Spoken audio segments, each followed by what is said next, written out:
floresta amazônica é considerada o pulmão da Terra, fornecendo oxigênio. Mas ela talvez também seja o seu coração, bombeando vento e água por todo o planeta. Novas pesquisas científicas mostram como as florestas, ao transpirar água, fornecem a chuva que precisam. O ciclo da água no Brasil depende da Amazônia. Com a diminuição e a degradação da floresta acelerando drasticamente, o bioma da Amazônia pode já ter chegado a um ponto irreversível, com consequências devastadoras para todo o planeta. We have many places in the Amazon today that it's a savanna, it's no longer a forest. It's already happening. It's already being degraded by deforestation, fire, and climate. The Amazon is producing its own climate, favorable climate. When you deforest, you lose that service. Antônio Nobre refere-se aos físicos teóricos russos Anastasia Makarieva e Viktor Gorshkov, que explicam como a umidade é transportada dos oceanos para a Terra e qual é exatamente o papel da vegetação neste processo. A Amazônia, ela não é, como muitas das vezes se diz, o pulmão do mundo. Ela é um dos ar-condicionados do mundo, que ajuda a arrefecer um pouco o aquecimento global. Ela é uma produtora de água. Ela é um motor que distribui água para todo o sul do continente. São os famosos rios voadores, hoje cientificamente comprovados.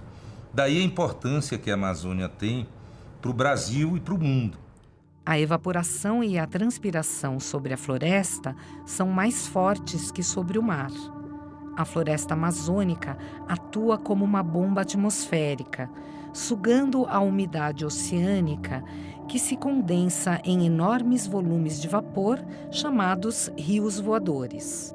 Os ventos carregam estas correntes de umidade para os Andes, onde se redirecionam, atingindo o sul do Brasil, o Paraguai, o Uruguai e a Argentina. The flying rivers imply that the moisture carried through the atmosphere to Central South America is maintained and pumped by the Amazon. The Amazon, because it's giving off so much water vapor, it's very cool, cooler than the tropical Atlantic, where the trade winds come from and enter South America. This is a paradox because a hot surface has low pressure over it. A cold surface has high pressure over it. Wind blows always from the high pressure to the low pressure. So here comes the trade winds from the Atlantic and entering the Amazon, hot Atlantic entering the cool Amazon against the pressure gradient. How can that be? The water vapor, when it emerges from the forest, it harvests heat. That's why it cools down the surface. The water vapor is moving up in the atmosphere. When it condensates, there is a reduction. So when this vapor disappears, the pressure lowers down. Segundo este modelo, a bomba biótica, as florestas intactas criam seu próprio clima. Elas não só evaporam gotas de água, como sugam massas de ar úmido dos oceanos. Como a biosfera da floresta tropical responde ao aquecimento global? Como ela interage com a atmosfera? Ao norte de Manaus, no meio da Mata Virgem, esses processos físicos e químicos complexos são estudados por cientistas brasileiros e alemães no topo da ATO, a Torre de Observação da Amazônia. Uns hilft es sehr, dass wir einen Turm haben, der weit über den Wald hinausgeht, weil wir so den Regenwald als ganzes System viel besser verstehen können. Wir nehmen hier deutlich wahr, dass die Zusammensetzung der Luft, wenn es viel regnet, anders ist, als wenn es weniger regnet. Wir sehen, dass wir andere Wolkentypen haben. Wir sehen, dass die Wolkenuntergrenze sich in anderen Höhen befindet. Und ein anderer großer interessanter Punkt für uns sind die Emissionen der Bäume, der Blattoberflächen. Aus den Bäumen strömen viele verschiedene Gase raus. Und diese Emissionen aus den Blattoberflächen, diese Gase, treffen in der Luft auf andere Gase Und nach dem Zusammentreffen bilden sich Partikel, Partikel im Prinzip aus Gasen. Und diese Partikel sind die Ursprünge, an denen sich Wolkentröpfchen bilden. Das bedeutet auf den Punkt gebracht, dass der Amazonas seinen eigenen Regen bis zu einer gewissen Stärke produzieren kann, indem er seine Emissionen aus den Blattoberflächen kontrolliert. Und deshalb haben wir einen Kontinenten, der in großen Teilen fruchtbar und regenreich ist. Hier an der Attu-Site sind wir in der Mitte von ungestörtem Regenwald. Und was für uns sehr erschreckend war, dass wir gesehen haben, dass auch hier in der regenärmeren Zeit sehr, sehr hohe Luftverschmutzungen feststellbar sind. Luftverschmutzungen, die schwerer sind als in manchen europäischen Großstädten. Jedes Jahr verschwinden Tausende an Quadratkilometern Regenwald. Und das nehmen wir auch über mehrere hundert Kilometer Transport hier wahr. Was passiert eigentlich mit den Bestandteilen in der Atmosphäre, wenn wir Feuer in der Nähe, in der Ferne haben? Wie stark sind die Verschmutzungen?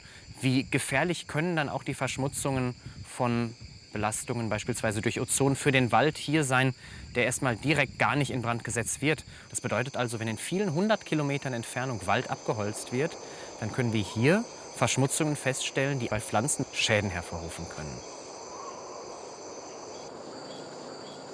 Whoever has known the Amazon before, like me, when I went in the 80s to the Amazon, to make a fire, a campfire in the forest, it's very, very difficult because everything is wet.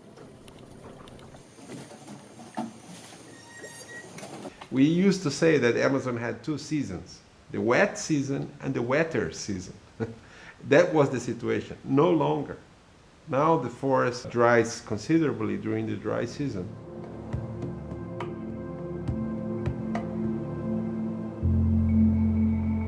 Brasilien spielt als großes Flächenland mit vielen Einwohnern natürlich eine ganz herausgehobene Rolle bei der Erreichung der weltweiten Klimaziele, insbesondere wegen der großen Waldflächen, den Amazonasraum, dieser einzigartige Großraum, der weltweit eine sehr, sehr große Rolle spielt beim Erhalt des Weltklimas. Und das ist auch unsere Motivation für die deutsche Bundesregierung und hier für dieses Haus, das Bundesministerium für wirtschaftliche Zusammenarbeit und Entwicklung, massiv zu investieren, unsere Partner zu unterstützen bei der Erreichung der Ziele, die sie sich selbst gesetzt haben.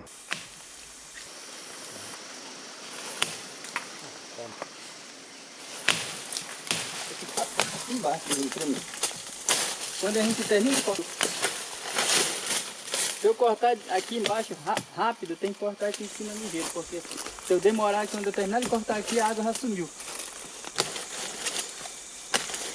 Quando a gente anda na mata aqui, e a gente está com muita sede, e geralmente esse cipó tem água. Ó.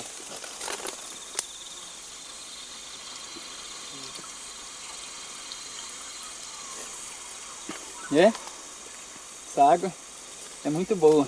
Aqui, quase nós, todos que andamos na mata aqui, a gente toma a água desse cipó aqui. The forest dries during the dry season because of fires. Fires produce smoke and soot, so the clouds start forming with too many small droplets who do not coalesce to produce rain. So they start falling a little bit and evaporate again. So the forest spends sometimes months, 2 months without any rain. So it becomes so dry, it catches fire. O Instituto Brasileiro de Pesquisas Espaciais, em São José dos Campos, está monitorando a floresta amazônica utilizando imagens de satélite. O INPE rastreia o desmatamento e os incêndios florestais em tempo real e informa as autoridades sobre barreiras e queimadas ilegais. Cientistas recebem estudantes interessados em seu trabalho. Você reconhece onde é isso, né? No norte do Brasil. Estão vendo um monte de pontinhos coloridos naquele mapa? Então, tudo aquilo são as queimadas que os satélites detectaram nas últimas 48 horas. Tudo isso são as queimadas que foram detectadas, né? Queimadas como essas que vocês estão vendo aqui, e que acabam afetando toda a vegetação, vão destruindo a mata, né? Here at INPE, we developed the techniques, the procedures to detect fires and monitor deforestation. So it's a very technical job. And I would say that the difficulty today is not technical anymore. We know precisely what is being deforested, where, when, and by whom. So all the technical needs related to this problem were solved. What remains to be fixed is the political will to stop deforestation and forest fires in Brazil. A agricultura é o principal motor do desmatamento. Os ruralistas, com seu poderoso lobby dentro do Congresso, não perdem tempo. Alcançaram uma diminuição dos serviços de ecossistemas florestais, como a regulação hidrográfica e climática. Isto, por sua vez, ameaça o fornecimento de produtos agrícolas no país. A ciência já provou que, para a manutenção do ciclo hídrico, do regime de chuvas no Brasil, é fundamental proteger as florestas e outros biomas, como, por exemplo, o cerrado. No entanto, infelizmente, uma parte dos grandes proprietários rurais brasileiros parece ainda não ter entendido isso e continuam pensando e querendo desmatar como se as florestas fossem desnecessárias. O que me espanta, o que me chama a atenção, é que parece que eles não entendem que para a própria manutenção da atividade deles, a agricultura, é fundamental ter água. E para ter água, é fundamental ter floresta. Esse é o dilema que a gente vive hoje em dia no Brasil. A última grande chuva em Brasília foi há 5 meses. Difícil acreditar que a cidade ao redor desse imenso lago vive a maior escassez de água de seus 57 anos de história. Tudo para ver se ameniza um pouco a crise que impôs um racionamento de 1 dia por semana sem uma gota nas torneiras. A CAESB já foi autorizada a ampliar o racionamento que começou em janeiro para 2 dias por semana. O nível do reservatório principal de Brasília baixou para 5%. Essa crise hídrica é a maior crise hídrica da história de Brasília, dos últimos 50 anos. Ela afeta muito as pessoas e afeta o comércio, gera desemprego. 80% das atividades econômicas dependem da água. A barragem aqui, ela hoje está com menos de 15% do reservatório completo. E há 3 anos atrás ela estava vertendo. Se você olhar ali, aquela área que está meio verde ali, a água estava descendo como se fosse uma cachoeira. Quem mais está sendo afetado, infelizmente, é o produtor rural. Principalmente nessa bacia hidrográfica, que é a bacia do Descoberto, eles estão tendo que parar de irrigar. E parar de irrigar significa parar de produzir alimento.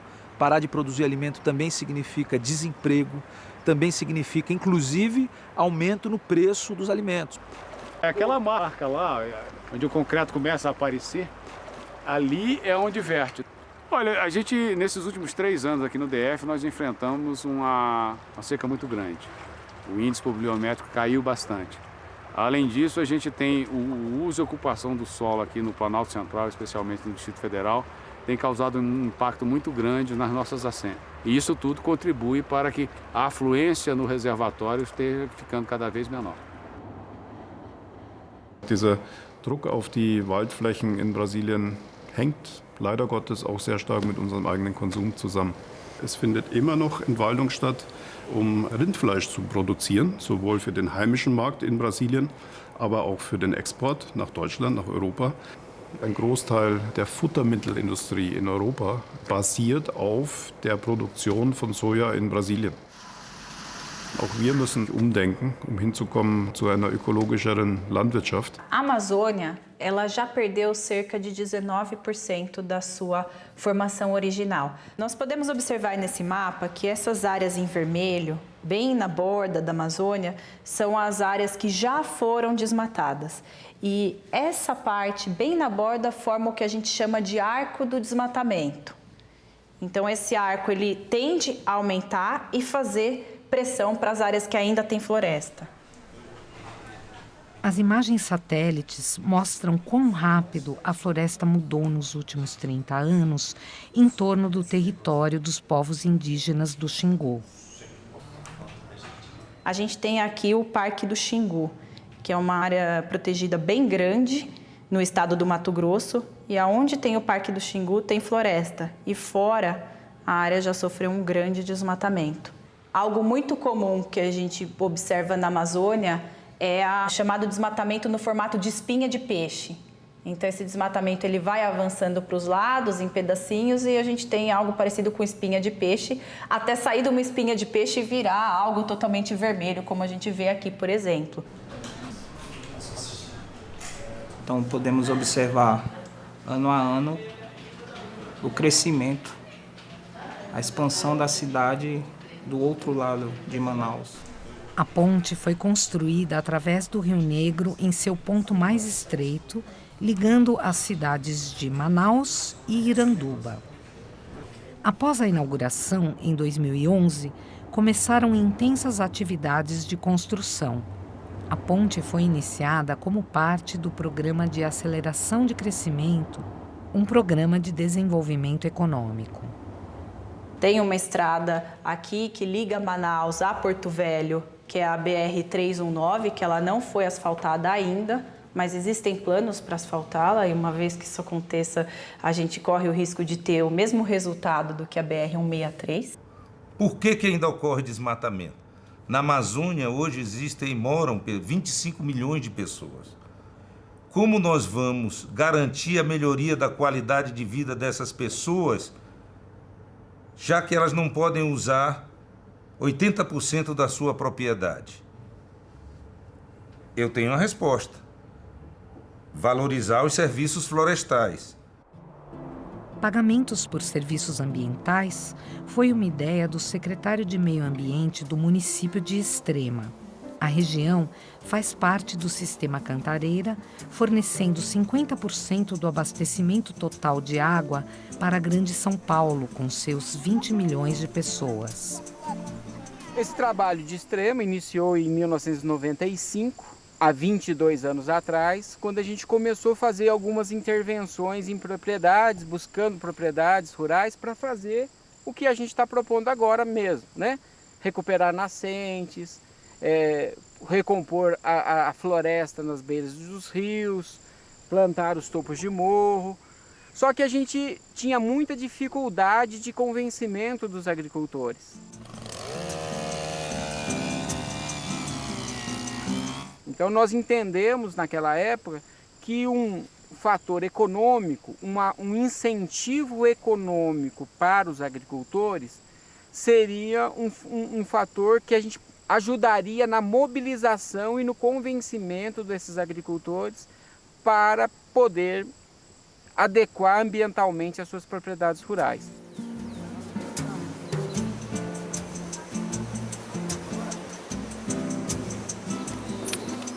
E o projeto foi se expandindo e hoje nós temos mais de 200 propriedades aqui no município de Extrema.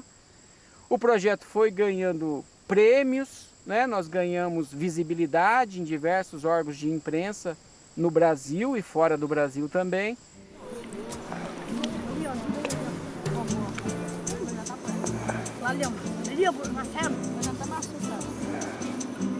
E outros municípios se interessaram nessa mesma proposta e é o que nós estamos levando agora para 284 municípios nessa região da Serra da Mantiqueira, né, que corresponde a uma área de 100 mil quilômetros quadrados, essa região dos 284 municípios, que tem como meta restaurar 1.200.000 hectares, que corresponde a 10% da meta brasileira no INDC, né, no protocolo assumido na Conferência de Paris, né, a COP21. O reflorestamento de terras selvagens na floresta costeira atlântica do Brasil é uma tarefa importante. Antigamente, ela estendia-se por todo o litoral. Hoje, menos de 1/10 ainda está de pé. Agora, todos os proprietários de terra devem prestar contas sobre o seu uso. 20% de cada terreno deve permanecer intacto ou ser reflorestado. Na região amazônica, 80%. Isto é, de longe, insuficiente. Os ativistas exigem desmatamento zero e reflorestamento. Os métodos agroflorestais ajudam a atingir esses objetivos. And when I first got here, there was nothing, there's no trees at all. Just grass and lots of rocks. The corn that I used to plant would grow this tall, wouldn't produce at all, very poor soils, degraded soils. And so I started working with plants, trying to discover plants that would grow here and that would produce a lot of biomass and help recover the soils without too much effort. Planting water means this, means when you look inside the plant, what do you find? This is dropping water. It's actually literally producing water. See the water coming out of there? This is a cactus. It's called pear cactus in English. If you take some of these, you do this, well, suddenly you have water on the ground. So agroforestry, I think, is one of the main ways of reconciling the two goals, the economic and environmental goals. Because you can produce and have environmental benefits at the same time. Of course, usually the systems won't be quite as complex as a natural forest, and they won't be so simple as a monocrop oil palm or soybean system. They'll be somewhere in between. But then you can have both. You can have livelihoods, improve the livelihoods of farmers, and give them a sort of income, and still have trees similar to a forest, though not exactly a native forest. It'll be very, very similar, and especially in terms of environmental functions, especially in terms of things like water. A agricultura sintrópica e a permacultura, combinando arbustos e árvores no mesmo terreno, aumentam a eficiência do uso da água, conservam a água para as culturas e mantêm sua qualidade. Os fazendeiros do sítio Sementes, perto de Brasília, exploram essas técnicas, usando os métodos de Ernst Goetz, um dos pioneiros neste campo. Plantar água é a palavra-chave. Entender como o organismo florestal funciona, economia de água principalmente, né? Trabalhando com cobertura de solo, trabalhando com sucessão natural, estratificação. Então, assim, você vai estar otimizando o recurso hídrico. Aqui em Brasília, a gente está com um problema grave de água, né? Esse ano mesmo a gente chegou a ter na cidade até 2 dias de racionamento, quer dizer, 2 dias sem água, né? Os produtores rurais aqui em Brasília estão impedidos de fazer captação de água depois das 9 da manhã e até as 16 horas. Então, quer dizer, não tem água, né? Mas esse sistema, e é uma frase que o Ernst sempre fala, que água se planta. Olha que maravilha, olha aqui, ó, a minhoquinha aqui morando dentro do eucalipto.